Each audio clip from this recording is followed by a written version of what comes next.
Yeah, okay, so A Thousand Suns. That was an interesting one. An interesting, I won't say challenge, but it was, again, the approach was to produce something that hadn't maybe been seen before, like the pyramids of, is it Tizca? I forget, yeah. And there'd been some beautiful artworks, sketches by John Blanche. By the time this book came out, I think, the thing to remember with Horus Heresy is that I was standing on the shoulder of giants, and there'd been so much artwork already produced for the Fantasy Flight games. I don't have them down here, but I've got some of the original. Before I even worked on this project, when I was working in video games, I got the there was a big sort of compendium of all the Fantasy Flight artworks, and I think within that were also John Blanche's sketches for the different aspects, and they were further sort of combined with some of the other artworks into a bigger book, and that became my Bible. I think the Collected Visions, I've got it up there. So yeah, this stuff just didn't come out of nowhere. It'd all been designed and thought about. So that's one of the wonderful things about working in this intellectual property, if you want to call it that, is that a lot of the legwork had been done. It was just up to the individual to make it look good. So the pyramids had been designed, and obviously the Thousand Suns, pretty clearly defined for a while, but having to put a 30k spin on them was the trick. And again, trying to show something new and something different.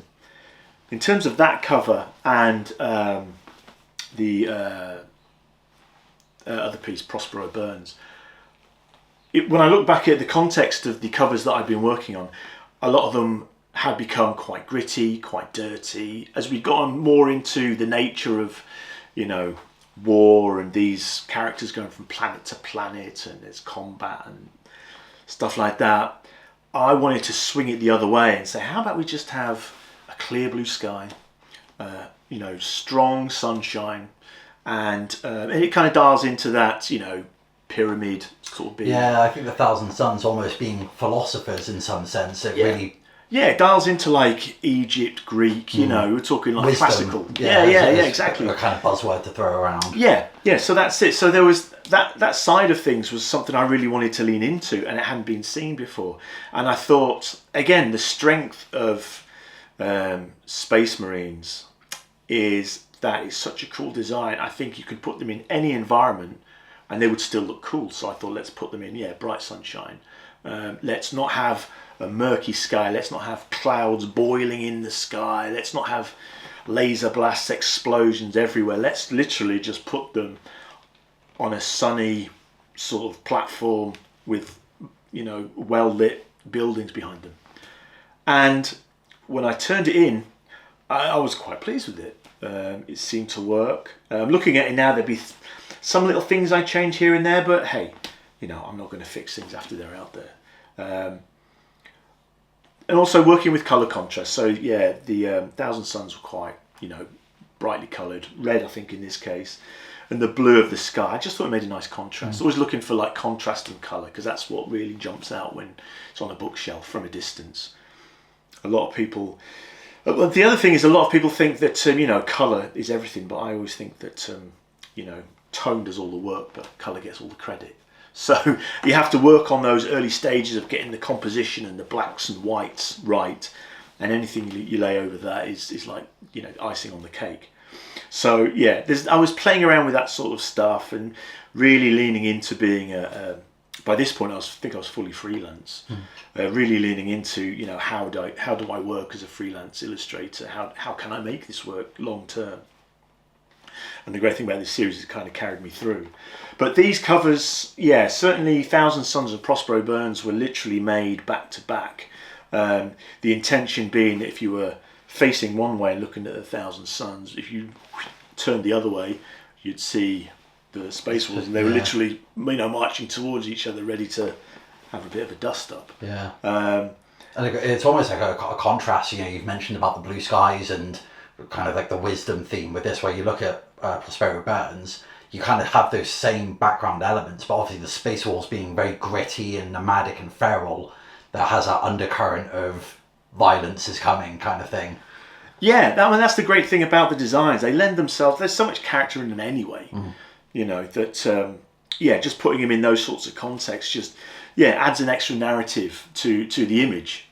And obviously when people read the book, that's reinforced or it's explained more fully or whatever. So that's the thing. So trying to make the Thousand Sons look quite exotic.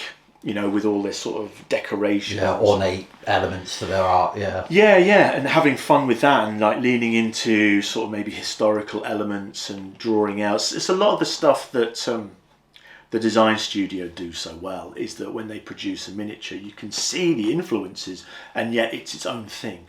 That I was trying to take inspiration from what they did. Obviously, when these early stages of the books, there weren't necessarily miniatures of this stuff out there. So there was an element of, making it up as we went along. It was a bit of a Wild West. But that's the fun when you're world building, is that you can put these pieces in position and play around with them, see what works. And then they're taken by another department or another element of the company and they become something else again. There was a lot of that, just kind of playing around with like what looked good, what felt good. A lot of it's intuition a lot of the time. And I think if you make a lot of small intuitive steps that feel right, it means you're able to make the bigger ones that bit easier. So it kind of accrues over time. When you're producing a piece of artwork, you make the broad strokes and it feels like you're making loads of progress. But with this one, I'd made those broad strokes, but then there were so many little details that I tried to correct and make look right. It felt like with many covers, it feels like Death by 1,000 Cuts, because there's all these micro corrections and things you tweak, and maybe the hand would be better higher up, or it's quite easy to do digitally. But even if you're doing it traditionally, it'd be a similar thing. And then with Magnus in the back, with all the kind of magical stuff going on, I think the intention was to have a Primarch front and center, but not necessarily it be the Primarch. So, it kind of looks magical. Obviously, I don't think he's that big in canon yet. But it was it was a slight abstraction. And again, it kind of leans into that kind of what's real, what isn't. Is it magic? What is magic? Yeah, that element of mysticism. It kind of leans into their kind of narrative that they've got access to these strange abilities that kind of are unnatural. So there was an element of that, but those sorts of discussions had come through talking backwards and forwards with the team and stuff. So that's kind of how that played out. But it was a great project. Like I say, it was done back to back with Prospero Burns, although there was a difference of, I think we talked about like a year, 2 years between actual release dates. But when I think about those two covers in my head, they are almost one and the same. Whereas I appreciate in between those there were other covers that kind of went back to different environments, kind of more gritty, more dark. But it meant that when we came back to the other cover, Prospero Burns, it was like, Tisca. And that's when the visual language starts to take on a life of its own. It's like you know where you are because you recognise the architecture or the lighting, stuff like that. So that's been really exciting for me from a visual point of view, is you're able to craft, or I was able to have a hand in crafting that kind of visual language. Again, it kind of goes back to that element of world building, which again, you're not taught, but it's partly just feeling your way and see what works and what doesn't. And, all credit goes to the artists that went before me to, setting all that sort of playground up for me to sort of have my play in it. So that's how that kind of worked.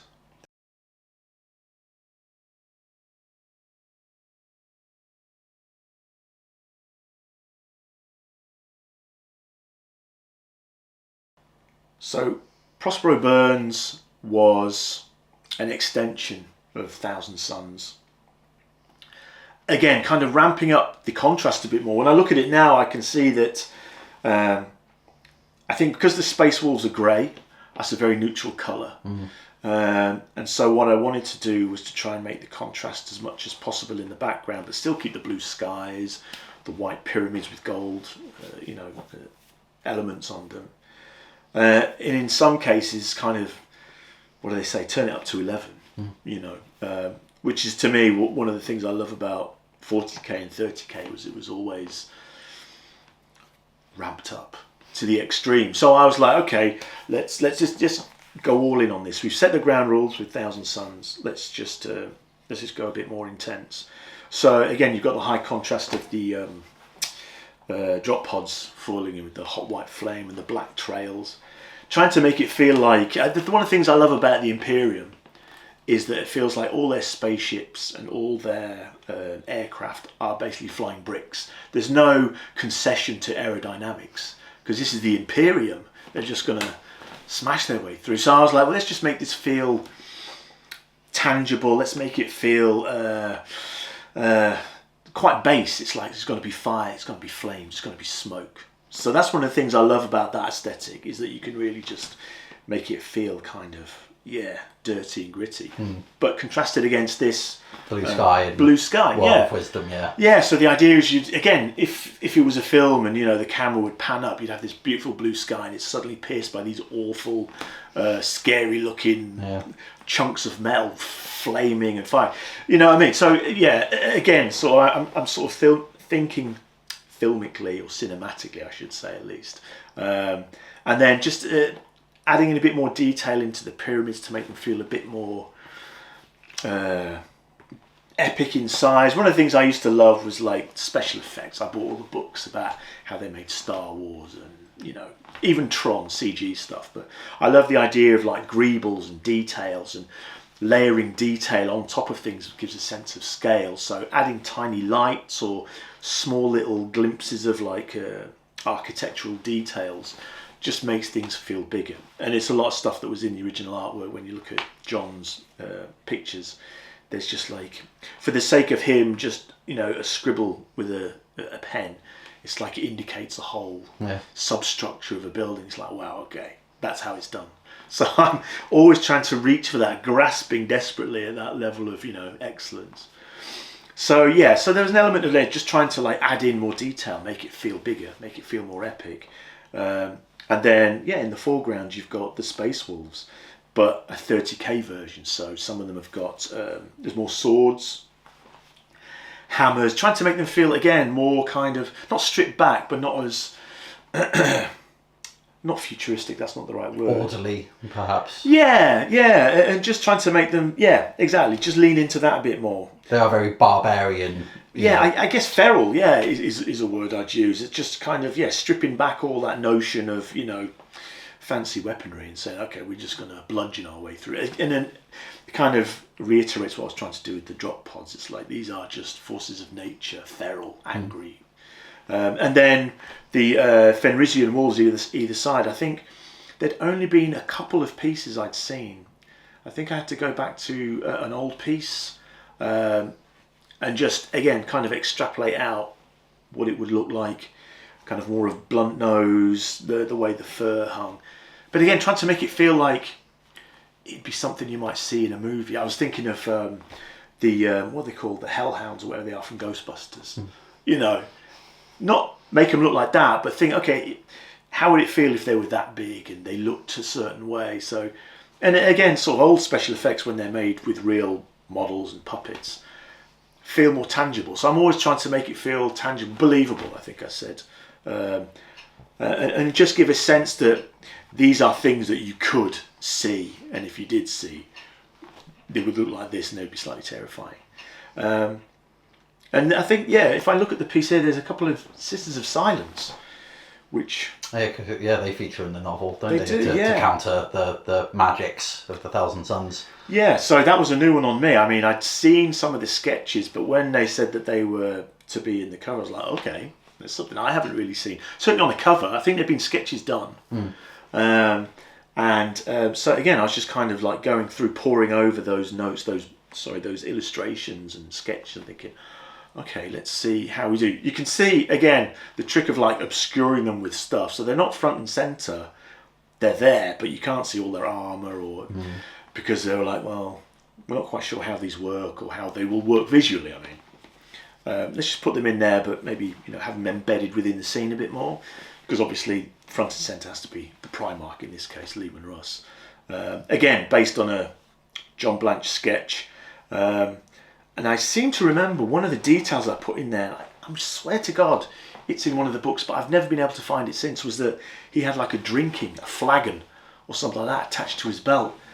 I'm going to have to look it up, because I just thought it was such a cool detail that these space Vikings would still be into drinking mead and, all that like you said, it's believable, absolutely. Yeah, it's like a little detail. You think, okay, well, that would be quite cool if you saw that on a cosplay. You'd be like, yeah, that's cool. Or if you saw it on a miniature, it's like, yeah, that's a nice little sort of pop of detail on it. And it gives some sort of narrative to who they are. It's like hard drinking, hard fighting, sort of things. And then, yeah, it was just great fun. I look at this piece now, and it was done so long ago, but I get so many messages about it, and it's lovely that people still respond to this and other pieces so positively. And it has a bearing on images and even models and toys they bring out now. I see how people take what I did and sort of put their spin on it in the same way I did exactly the same thing with this cover all those years ago, with the artwork that had gone before. Everything's a progression, and I'm just but a part of that story. Yeah.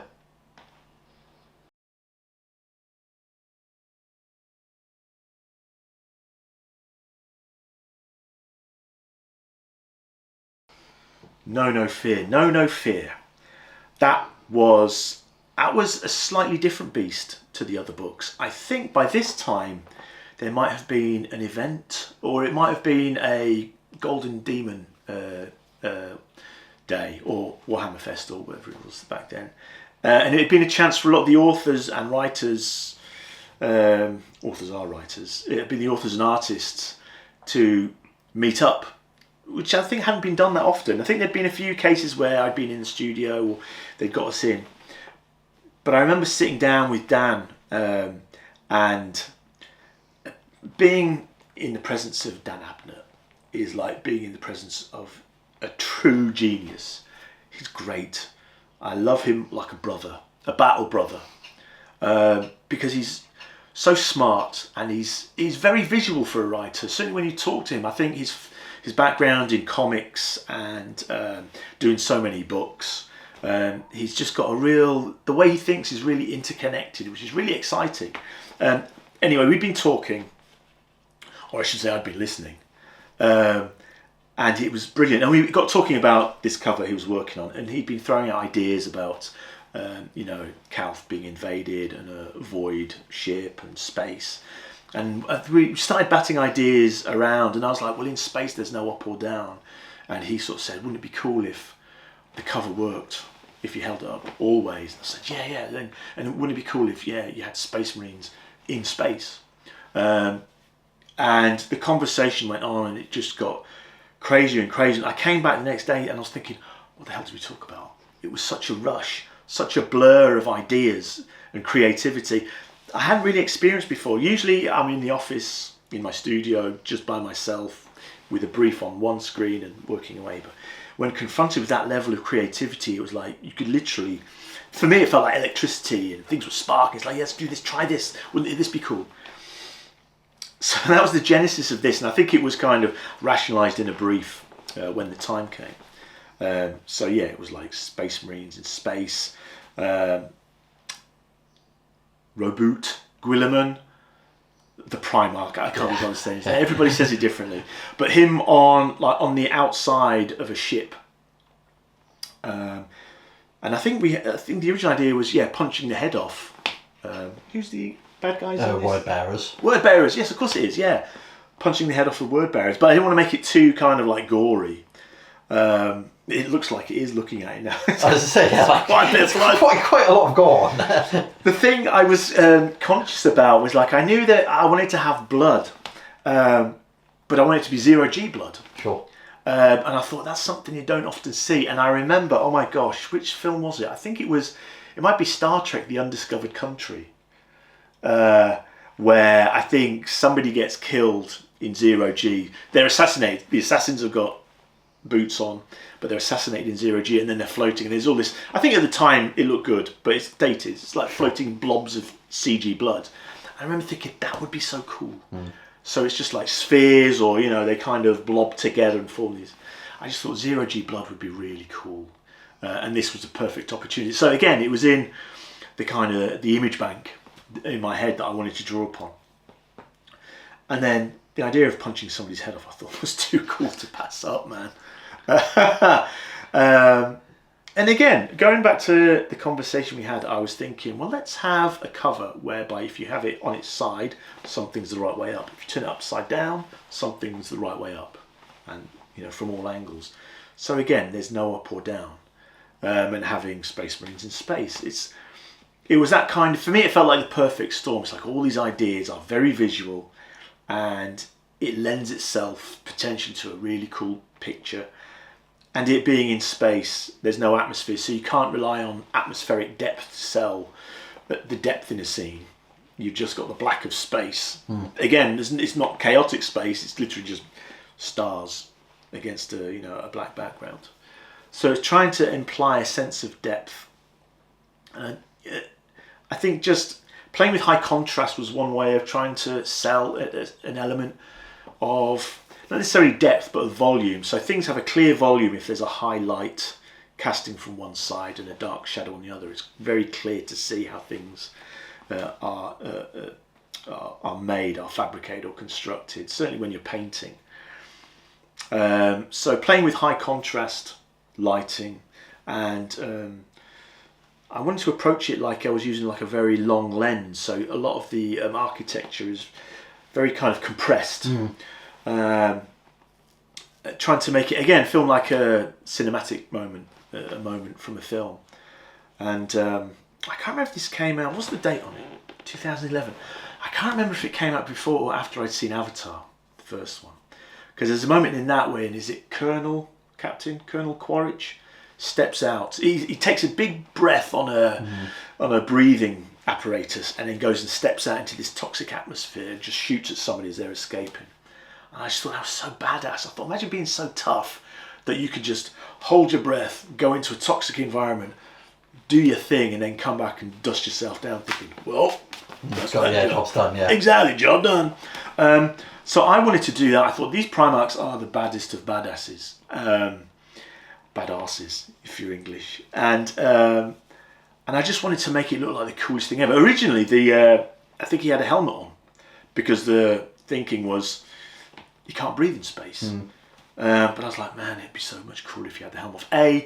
Because you can see him. Again, that goes back to being able to see the character. It's like you can read the expression more. Helmets are cool, and it looked really cool when I sort of put it in. I thought this is going to be good. But as soon as I took it off, I just kept thinking, this feels right. It just looks cool. And to have a bit of like air sort of expirating, is that the word? Or air coming out of his mouth as he's punching through the sheer effort. I just thought, that's something we haven't seen before. So it was just a case of really trying to make this Primarch look as cool as possible. I know Ultramarines for some reason get a beating. I love them. Then half the fun after that, once we'd got that sort of organised, was adding some of the details in, because again, I think there was some sketches by John of the Primarchs. By this point, I think the series had worked so much that I think he'd gone back and sort of filled in a lot of the gaps that maybe we hadn't had before. So there was some details. I think there was, I'm sure, again, it's so long ago, I can't find the piece.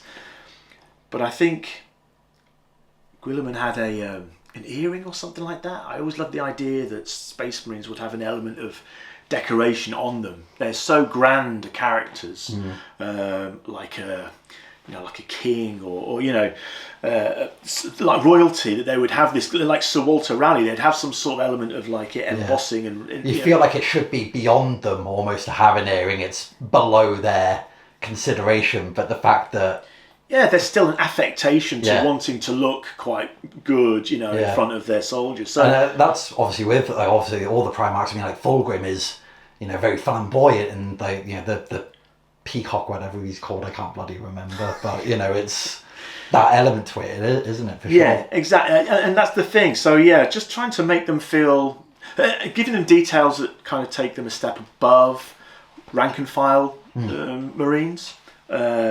So yeah, kind of adding in those little bits of detail here and there, kind of added a bit of character, and also keeps me interested when I'm again working all those tiny details, thinking, oh, I might put this element here because I've seen it in a book or an illustration.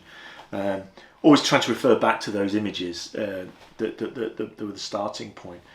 And in terms of the architecture, again, just adding some more Gothic detailing on the spaceship. So from the outside, the spaceship looks relatively functional, but stick some, I don't know, crenellations or... Yeah, that's something that, I did that video with John talking about the Battlefleet Gothic artwork, and that's very much set the tone of having that Gothic element to the architecture, cathedrals on the top of a spaceship, the whole religious element. Yeah, exactly. I mean, that's one of the sort of defining aspects. And even in 30k, I think a lot of those...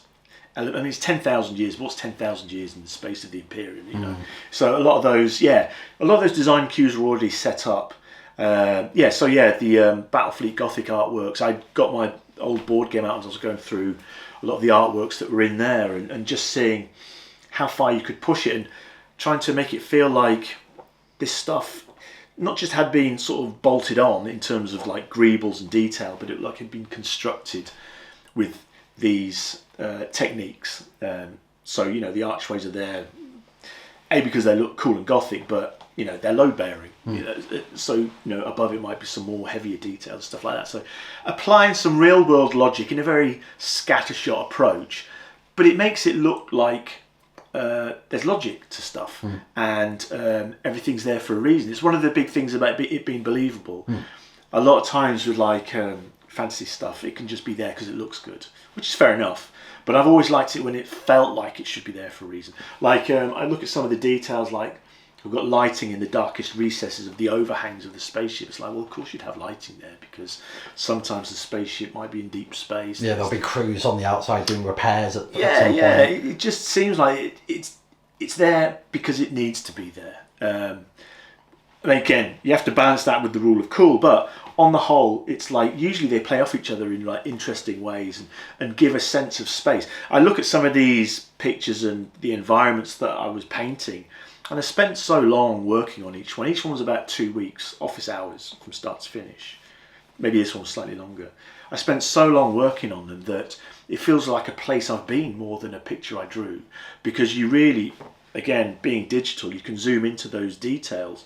Sometimes you're zoomed into a corner of a spaceship or, the edge of a room, that you're painting all these details that might not necessarily be seen, but when you pull out, that cumulative effect of having those details makes it feel like a tangible space. So that's one of the things I learned over time, is like layering of details is what makes something feel believable.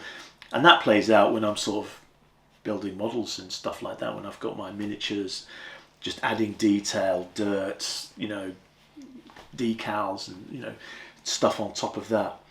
It's when stuff really starts to come to life. So yeah, they were kind of the rules I played to. But by the end of it, the piece was finished and I kind of forgot about it, moved on to the next one.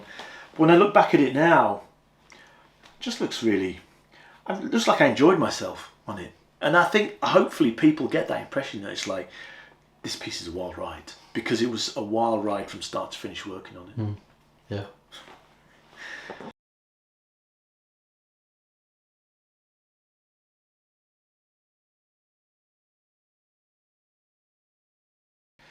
So the Primarchs piece was so fun.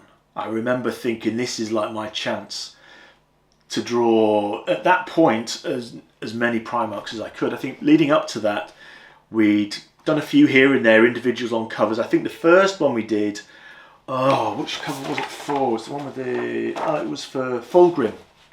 Ironically, a book with Fulgrim didn't have him on the cover. But again, it's because we weren't sure if it would work, how I would approach it, how I would resolve it in terms of a painting. So yeah, if you look at where it is on Fulgrim's in the back, and I think he ended up being covered by a black box. But that was the start of like starting to seed in the Primarchs. And this, the Primarchs cover was just a chance just to go for broke. Say, okay, if we're going to have the Primarchs, let's have as many as we can. So it became an exercise in composition. Again, leaving space for title boxes and a spine. You have to leave a certain amount in the middle for where the spine wraps around, because they're wraparound books, wraparound covers. And then on the back, having some detail that might be seen outside of the ISBN and the barcode. So just trying to balance all these elements. It became like it's like that puzzle where you've got 9 blocks, but there's one missing, and you have to move them around until you end up with the picture. So you just have to keep moving these elements around in the thumbnail stage and in the earlier stages till you end up with something which satisfies everybody who's involved and ticks all the boxes of what they want. And you got to a place quite quickly with this, which was good because it took a long time to paint, because, like I say, all the details with it, all the Primarchs and all their finery were on show. Or their individuality as well. Exactly, that's half the... so not only are they wearing armour, the armour has to be right for them, and it has to lean into what's been designed, and it has to express who they are. So there's a lot of that stuff to be considerate of. And also the environment they were in had to feel super grandiose, had to feel like High Rome, had to feel like, the most sumptuous, elaborate, fantastic piece of... I guess it's Olenor, so it'd almost been like a structure that had been thrown up quite quickly, but it still has to have that sense of, it might be quite a quick construction, but this is pretty grand.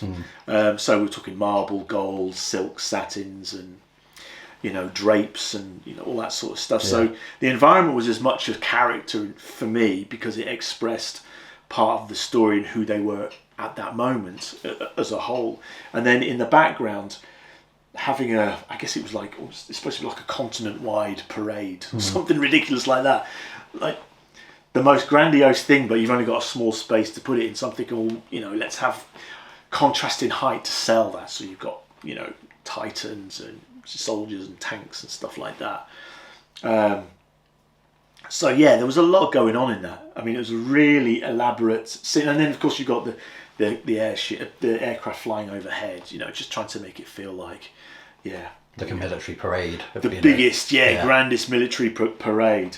And then, so you get all those elements set up, and then, again, it just gets down to painting. I look at it now, and I'm thinking, how on earth would I approach this now? It's kind of, ignorance is bliss sometimes when you're working on a piece like this, because you just blindly go in thinking, I'm just going to paint my way out of this problem. I'm just going to paint my way out of the next problem, and so on and so on. But looking back, it's like, how would you approach this?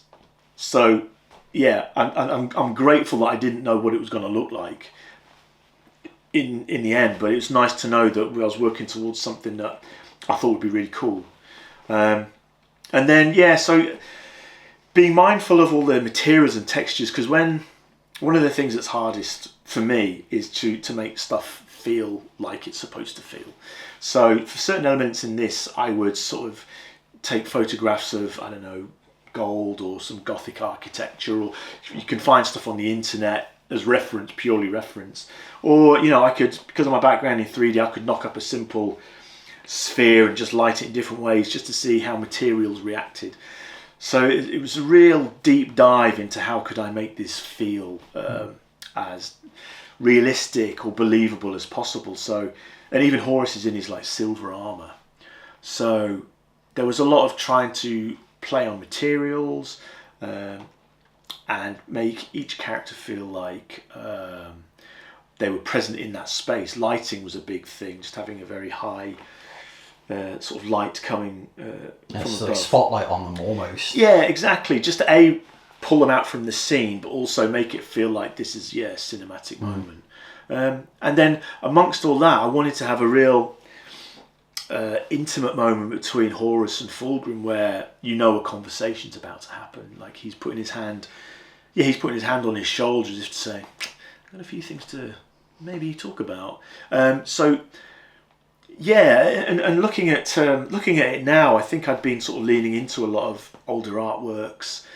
Certainly, some of the old 40k imagery, the original Emperor versus Horus artworks of how to render Horus in a certain way, or you know, the style of armor.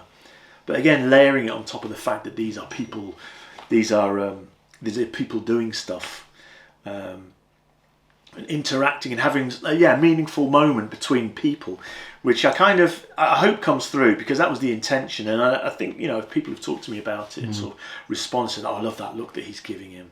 It's the sort of thing that, you know, a writer can sort of write so easily. But if a picture is worth 1,000 words, then hopefully this is like 1 billion words on paper, because there's a lot going on when I look at it. So yeah, you're kind of trying to make a little story, little moments, and make it feel like people are glimpsing something that will be fully explained, you know, when they go and read the book. But it's great that it's become, I don't really want to use the word iconic, but for me it was such a great piece, and I've had so much good feedback about it, and people labouring over the details, that it's lovely that it's still, you know, relevant to people even nowadays. So yeah, that was a good piece. I loved working on that.